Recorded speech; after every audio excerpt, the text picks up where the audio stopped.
Hey, welcome to our explainer. You know, in the huge and sometimes confusing world of real estate, you hear a lot of different titles thrown around, but there's one that's super important and also maybe the most misunderstood, the real estate consultant. Today, we're going to clear all that up. So let's start with a question for you.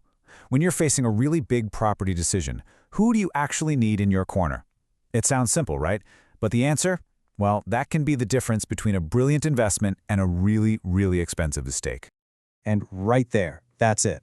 That's the key. If you remember one thing from this whole explainer, make it this phrase. It perfectly cuts through the noise and separates these three roles. And it sets the stage for understanding why a consultant's job is so unique and so strategic. Okay, let's dive into these three key players. Now, the ideas we're talking about are pretty universal, but we're going to look at them through a specific legal framework. In this case, the Philippines Real Estate Service Act, which actually spells out these three distinct services. And you're about to see, they might all work with property, but their goals, totally different. So here's the big picture, a side-by-side look at brokerage, appraisal, and consulting. Now, I know, it's a lot to take in all at once, so don't even worry about memorizing it. We're about to break down the most important differences one by one, what their goal is, what you actually get from them, and how they get paid. First up, the goal. For a broker, it's all about one thing, closing the deal. It's transactional. For an appraiser, their job is technical. Come up with an accurate estimate of a property's value. But a consultant? Their goal is purely strategic. It's all about giving you the best advice so you can make the smartest decision. And this slide shows you exactly what that looks like in the real world, what you walk away with. From a broker, you get a contract, a legal document. From an appraiser, you get a detailed report. But from a consultant, you get something totally different, a study, a strategic recommendation, basically a roadmap for your next big move. Now, this right here is a really crucial point. Money. How do they get paid? Well, a broker works on commission, which is tied directly to a sale going through.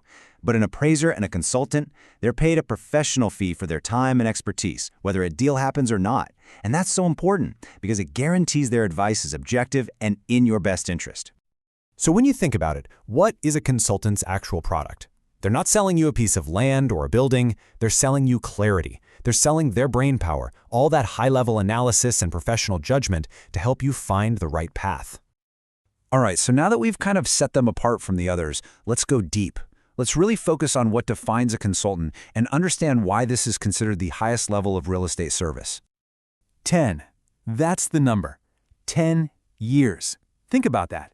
In the Philippines, that's the minimum amount of time you have to have worked as a licensed broker or appraiser before you can even think about becoming a consultant.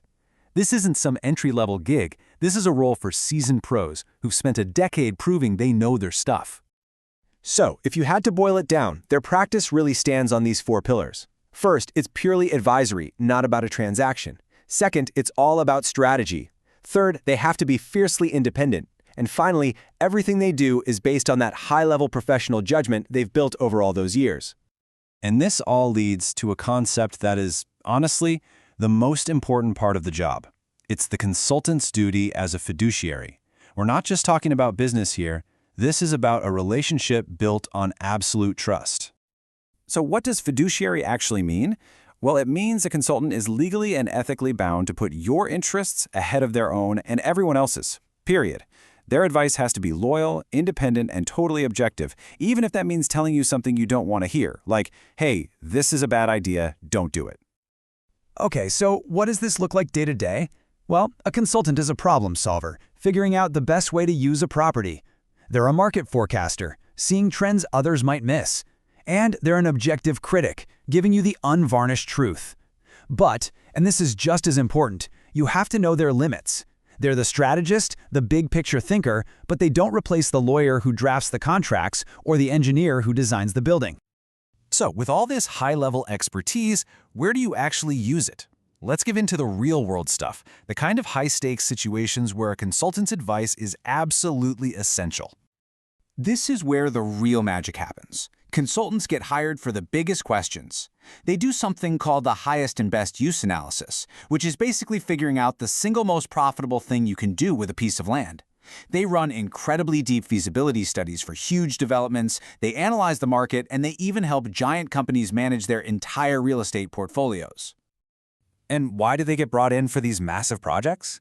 It's simple, because the stakes are sky high. We're talking about multi-million, sometimes billion-dollar decisions, where one wrong move isn't just a small mistake. It could be a financial disaster.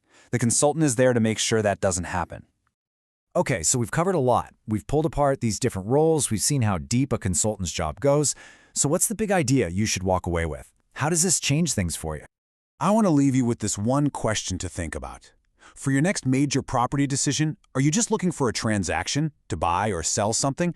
Or are you looking for the right strategy, the wisdom to know why you should do it and how you should do it?